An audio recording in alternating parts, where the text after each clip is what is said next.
Welcome बच्चों। 3 points हैं, जल्दी जल्दी एक्सप्लेन कर देता हूँ। देखो सर, इसको पढ़ने का पूरा मौका मिलेगा, मैं आपको समझाता हूँ। सर पहला पॉइंट देखो, मैंने बहुत डिटेल में लिखा है, एग्जाम में आपको जितना इसमें से अच्छा लगे लिख लेना। सर देखो, it is only applicable on ohmic conductors. Example भी दिए हैं आपको, silver and copper. Sir ohmic conductors वो होते हैं जो प्यार से ओम्स लॉ को ओबे कर लेते हैं, simple. Sir, it is not applicable on semiconductors because after a certain voltage।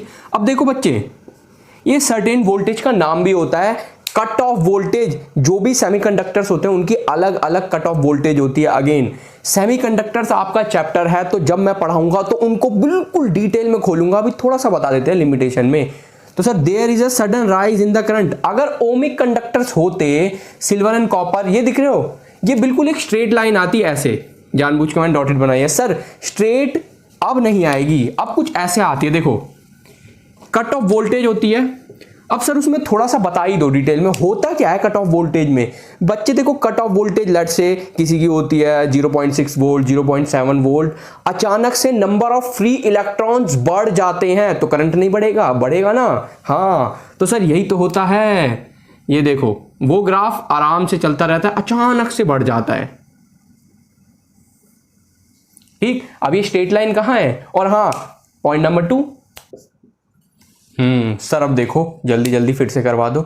देखो बच्चे, ये छोटा सा ही पॉइंट है। It is only applicable when the temperature of the conductor remains constant. इसको आप ऐसे समझो, सर टेम्परेचर थोड़ा सा भी बढ़ा तो सर हमें पता है रेसिस्टिविटी भी बढ़ती है, पता है ना, इंटरनल प्रॉपर्टी होती है, क्योंकि वाइब्रेशंस बढ़ेंगी इन द कंडक्टर। वाइब्रेशंस बढ़ेंगी तो सर इलेक्ट्रॉन्स को मूव करने से वो रोकेंगी, बिल्कुल रोकेंगी। तो सर आप ऐसे सोच के देखो ना, रेसिस्टिविटी बढ़ेगी तो रेसिस्टेंस बढ़ेगी, और अगर रेसिस्टेंस बढ़ी, रेसिस्टेंस का तो काम ही होता है to oppose the flow of charge. अगर सर फ्लो ऑफ चार्ज को अपोज करेगी तो आप कह सकते हो हाँ ग्राफ होना चाहिए था ऐसा, लेकिन होगा नहीं। ग्राफ कुछ ऐसे होगा, देखो स्टार्टिंग में सीधा सीधा सीधा सीधा सीधा, फिर एक बार ना जैसे जैसे टेम्परेचर बढ़ता जाएगा लगातार लगातार, तो करंट इतनी तेजी से नहीं बढ़ेगा जितनी तेजी से वोल्टेज बढ़ रही है। इतना क्लियर हुआ। और हाँ अब क्या है, ये लो पॉइंट नंबर 3 आ गए। अब देखो बच्चे, सेमीकंडक्टर्स पढ़ा के मैं तुम्हें कंफ्यूज नहीं करना चाहता, तो सुनो सर ये आया कैसे। सर देखो पहले इसको पढ़ लो अच्छे से, पढ़ लिया। Magnitude of current will change drastically when there is an exchange in the voltage terminal. Drastically का मतलब है बहुत ज्यादा चेंज होगा, बढ़ भी सकता है घट भी सकता है, मानते हो ना सर।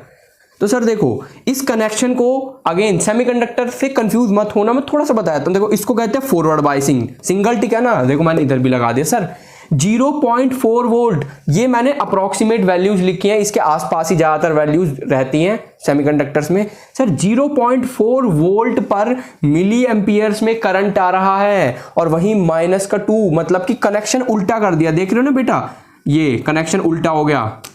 और मैंने स्पेशली लिखा भी है, देखो exchange in the voltage terminal, specially मैंने लिखा है तुम बच्चों के लिए इसको। सर जैसे ही कनेक्शन उल्टा करा, देखो 0.4 पे भी मिली एम्पियर, -2 पे माइक्रो एम्पियर, मतलब कि करंट भी 1000 गुना कम हो गया है। ये देखा इतना। और हाँ इसको एक बार देख लो, पढ़ते रहो और देश का नाम रोशन करते रहो।